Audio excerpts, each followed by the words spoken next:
It's the Jarvcast. Coming at ya. Coming in hot. Welcome back to the Jarvcast. I like to talk about music and baseball. Maybe some other sports. And whatever else is going on. Jarvcast@gmail.com. Hit me up. Trade deadline yesterday in baseball, so a lot of moves for teams trying to win, and then moves for teams that have given up. And this is the first time in my life where the Cardinals have just given up. And what's funny to me is they're not getting rid of the people that they should be getting rid of, like the manager and the general manager. They did make one really good move, I thought, getting rid of Paul DeYoung. I wish they could have did that 5 or 6 years ago. But that was a disaster of a contract. They're paying that guy a lot of money, and he was not living up to it. So I'm really glad to see him go. But our issue was, and it has been all year, pitching, and we just let go all the pitching we had. So it's over for this season for the Cardinals. But I guess we're finally going to maybe try to rebuild and try to win a championship maybe in a few years if they're smart. But it's been mediocre and making terrible trades and not signing the free agents they should, and it's been 10 years of that. And I think the Cardinal fans might finally be getting sick of it. I know I am. But yeah, they got rid of two of their best starters. Jack Flaherty, who was going to be the future of the team. He was going to be our Bob Gibson, he was going to be our savior. And he had, one good year? I think like 2019 he had a good year. And he just never came back from it. And then we got rid of Montgomery, which is probably our best pitcher that we got from the Yankees last year. But I remember yesterday before the game, right at the end of the trade deadline, I didn't know who was going to be in the lineup or who was even on the team. Who's our top 5 starters? I don't know. I guess Dakota Hudson and is in the rotation now. Matz is in there. Wainwright. And how many? He's got like a 7 ERA. I think they're trying to get him 2 more wins. I don't know if he'll ever get them. And I'm glad I said that, because every time I say this about Adam Wainwright, he turns it around. And I've been saying it for a long time that he's done for, but he seems to always prove me wrong. But it's getting pretty bad this year, man. So it's kind of exciting in a way, because I know there's some young good players in the minors that we have, like Mason Wynn, that'll come up. So hopefully they'll do that, and hopefully in a couple years we'll be competitive again, because we'll get some high draft picks finally. Maybe we'll tank so bad we'll get a top 5 pick or something. Because right now, I think, let's see, let me look at the standings. I know at least a couple. The Oakland A's are pretty bad. 1, 2, 3, 4 teams have worse records than the Cardinals in all of baseball. So we're in last place in our division. But the Nationals are worse. The Rockies are worse. The Royals and the Oakland A's. Chicago White Sox have 43 wins. They're also worse. So, Yeah, we're not even at 500. Uh, Cubs are there. Cubs are over 500. But what's after this trade deadline? I think obviously the big moves were Justin Verlander back to the Astros, and Max Scherzer went to the Rangers. Both from the Mets. Now the Mets had the highest paid team. I think last year was a record that they were the highest paid team of all time. And going into this year with the pitching, it was like they're you know they're at least gonna go to the World Series, or they're gonna be a pretty tough team, and they're not even 500. They've only got 50 wins, 56 losses. But that's baseball for you. It's befuddling, I guess is a word to use for baseball. That's why it's the best game ever. You could spend all the money in the world, get the best players, but if they don't play together as a team, they're not going to win the game. If they're all trying to hit home runs and they all pop out half the time, 3/4 of the time, it's not the way to play baseball. Got to play as a team. But speaking of team, how about that housecore team? On tour with Pantera, all the housecore bands right now. So Pantera has a Sirius XM liquid metal takeover going on all week as we speak here. And I've been listening, and they've played a lot of cool shit that I didn't know existed. Like, there was a cover of Ozzy Osbourne's Believer with Dimebag on guitar and Sebastian Bach singing. Like, I didn't know that existed. And it was pretty. I mean, the guitar obviously is killer on it. And there were some Pantera demos that I never heard on there. They're playing a lot of old Pantera, even like before Phil was in the band Pantera. They're playing like Projects in the Jungle, and they're playing Metal Magic, and even the like Pussy Tight was on there a couple times.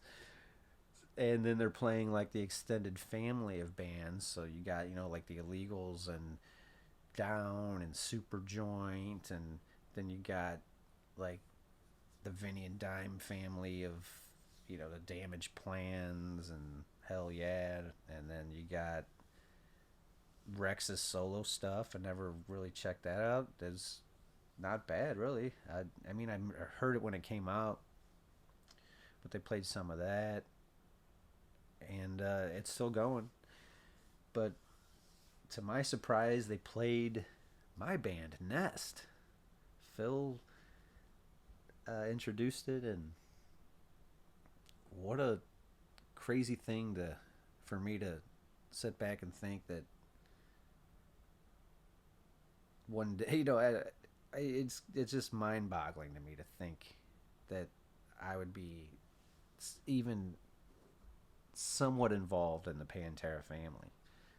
But I actually got my official Crew from Hell Pantera shirt. Like, it's an official given to me from the management, and I was just almost in shock. Like, I can't believe this. Like, obviously grew up listening to them. I mean, I saw them in concert when I was like 13, maybe even younger. So I was in 8th grade, my first Pantera show. But to have those guys play my music along with all theirs is extra special. I mean, it's special to get played on the radio if you're in a band, of course. But to have your heroes fucking play you I think is a whole different thing. Like I said, I've done a couple of those Sirius XM takeovers, and I played all my favorite bands. Like, I played Quicksand and Glassjaw, and there's some bands I picked that they didn't play, but Vision of Disorder, and it's pretty cool because they let you like be a radio DJ for a little bit and introduce the tracks and say what they mean to you and shit. And so it's a cool little thing. But my specials were like an hour long. This is a whole like week long. So they've been playing all the housecore bands. Spirit in the Room was on there. Child Bite, King Parrot. I heard even some older like Rat in the Bucket was on there. They've been playing a lot of cool shit. So if you don't have Sirius XM, what you do is you sign up for the free trial. It's like a 3-month thing, I think. So you can listen to like Howard Stern in the morning, which I suggest. It's fucking hilarious, of course. And what you do, you sign up for it, and then you immediately cancel so you don't forget. And you still get it for 3 months to check out for free. So you can listen through your phone, or I listen to it through my Xbox, through my system, through the big speakers. But yeah, I suggest checking out that Pantera Takeover. And I've been getting messages from friends because the tour started, and they're saying that it's the best concert they've ever seen in their lives. And these are people that have been going to concerts their whole life. And it's hard to argue it. And since I've been listening to this Pantera, I've always loved Pantera. And, they were my favorite band at one point in my life. But I think I'm realizing after the last few days is that maybe they're my favorite band again.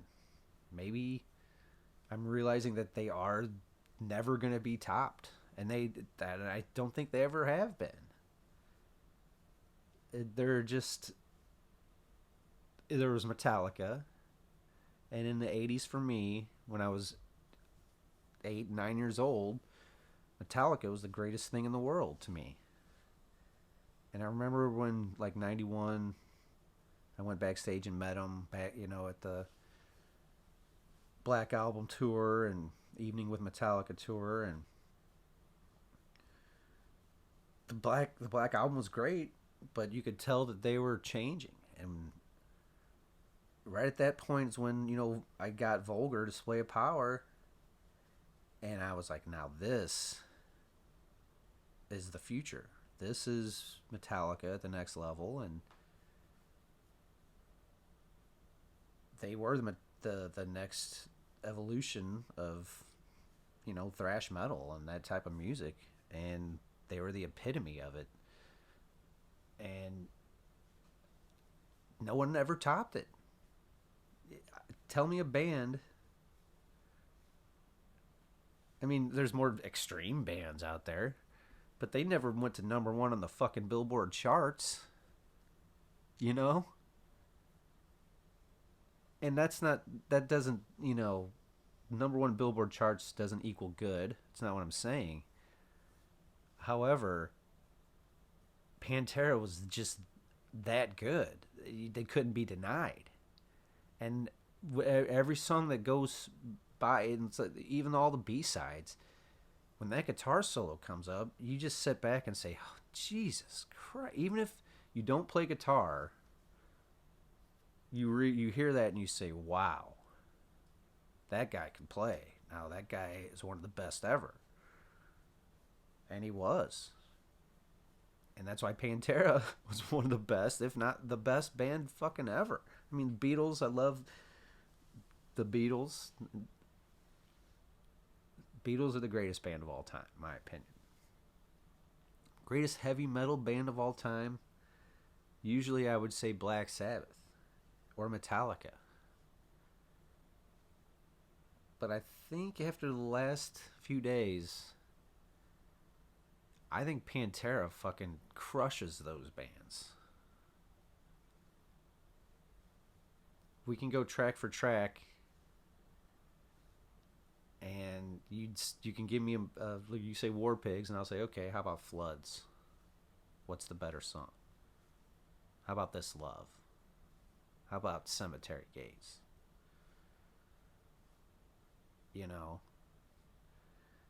But I must say, thank you, Pantera, for playing Nest on Sirius XM Liquid Metal. It's definitely the first time we've been played on Sirius XM that I know of. And thank you. And I can't believe it. Proud of the Nest band. I'm proud of the guys. We're about to play some shows next weekend. We got St. Louis at Red Flag, which is my favorite place to play in St. Louis. It's the state of the art sound system made by Bob Heil. Anywhere you stand in the crowd, you get a perfect mix. You get the same mix no matter where you're at because the speakers are pointed some state of the art revolutionary way that no matter where you're standing, you got a perfect sound mix. It's pretty cool. And every time I play, I'm on stage, I'm like, man, I can hear everything. It's a perfect place for me to play. I love it. Killer stage, killer place, killer staff. And we're opening up for Galactic Empire, which is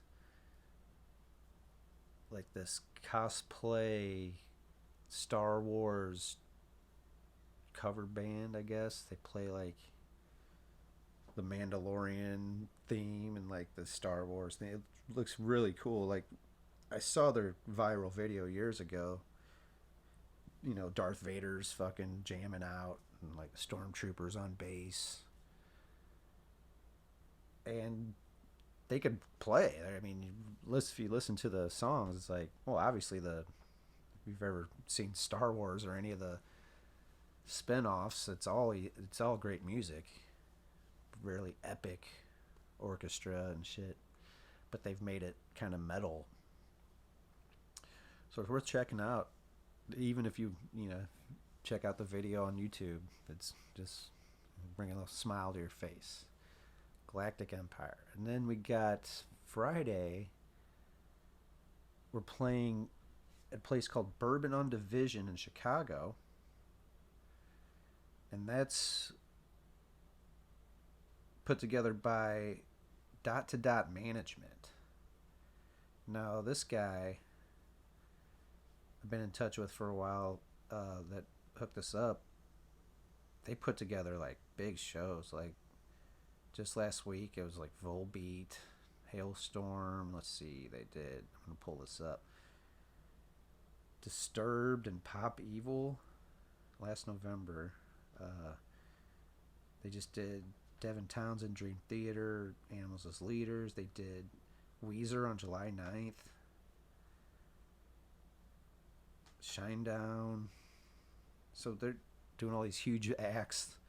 And then it's like Nest. Pantheon. They're playing with us the next night at Fest, Zymerger Fest, Zymergy Brewing. So it's a brewery.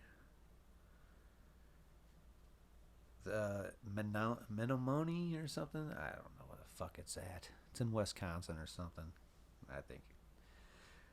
But yeah, back to the Chicago show. It's with another band called Exosphere. Killer band we played with, I want to say in Springfield, Illinois, a couple years last year. So yeah, 3 bands. It's going to be killer. That's Friday, August 11th, Bourbon on Division. And then, as I was saying, the next night is the Zymerger Fest. Menomonee? I guess that's how you say it. I'm sure I'm saying it wrong. Just like I say Louisiana, New Orleans, and New Orleans. Oh, fuck, I don't know how to say it right. New Orleans is how I used to say it, but that's now they say New Orleans. I don't know. But it's Zymergy Brewing Company. And that's Saturday, August 12th. Now, there's a bunch of bands. That's Narcotic Wasteland is headlining. uh, Gorgatron, uh, bunch of killer bands, like 10 bands. So should be a good one. Should be a good weekend. I'm excited for that. So I'll leave a week from today, drive up and rehearse, and play a few shows with the Nesty Peeps. So, pumped for that. Let's see what else is going on in August here. We got. Oh, at the end of the month, we're playing Saturday, August 26th at Poor Boys Bar. Now, that's the bar I mentioned in a previous Jarvcast where someone threw a trash can at my head. So it gets pretty crazy at the Poor Boys Bar, and the headlining band is King Parrot. So now it's going to get real fucking crazy. And the opening band is Sounding. Probably my favorite New Orleans local band. So, killer little 3-band bill. Poor Boys, that's the Saturday, August 26th. So we're pumped for that. And Nest also just announced a bunch of other shows. We're going to do a week of shows in October. Now, originally, this was going to be, we were going to open for Goblin. I could tell you this now because it's not happening at all. But the original Goblin was going to come to the States, and we were going to do a tour and blah, blah, blah. Well, it didn't happen. So we're just going to do a little week of headlining. So we've never done a headlining tour. You know, we're too small to do that. But fuck it. We're going to do it anyway. So that's a whole thing. When I'm booking it, you got to get the local bands, and you got to get the venue, and you got to talk them all into booking your band, and it's not easy. I still got one date in between Baltimore and DC. I don't want to go all the way up to New York, but we might have to because I'm just having difficulty booking in Philadelphia or Delaware. But that's the game for you. If it was easy, I guess everyone would do it, right? So yeah, that's cool that we're doing a week in October. We got the West Side Bowl in Ohio. We got Green Beacon Gallery. We're playing the Pie Shop in DC with Moraine, and that's a band that has an old pal that played in Incision. If you remember, an old hardcore band from the 90s, Incision. They were killer. And I remember he came up to me because I was wearing a Full-Fledged Ledge shirt, which was a local punk band. And we started trading tapes. And one big trade, I gave him a compilation, Metallurgy. It had Sepultura and Helmet, Quicksand, a bunch of killer bands on it. And he traded me the Deftones Adrenaline, first Deftones CD.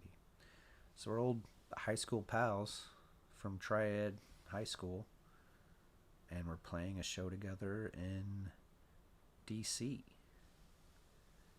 on the 10th. Then the 11th of October, that's the question mark. Who knows? Maybe we'll go play New York. Then the 12th, we're back with the same band again in DC. At Baltimore, at the Crown.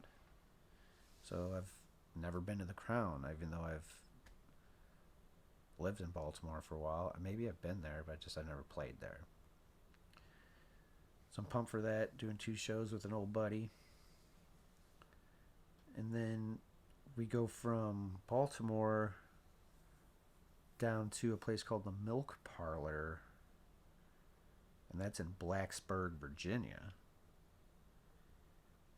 And then to the beach, we're going to head to Myrtle Beach, a place called Gator Tails, South Carolina. That's a beautiful part of the country. Have a little swim. And then we go from there to south side of Atlanta, a place called the Blackstrap. So we got a nice little week of shows. Good to see some old friends. And then we'll get back to recording. It's going to keep the train rolling. And there'll be still the big announcement coming that I've been teasing for a while. And we all thought it'd be out by now. And that's why it's kind of not frustrating. It's just it sucks to not be able to talk about it. You know what I mean? It's like, and that's one thing that kind of sucks about having a podcast is I can't talk about half the cool shit that I really want to. But I will be that's why there's a next Jarvcast. Maybe next month I'll finally get to reveal all the cool shit. But on the bright side, things are going really good. I'm a very lucky dude, that's for sure.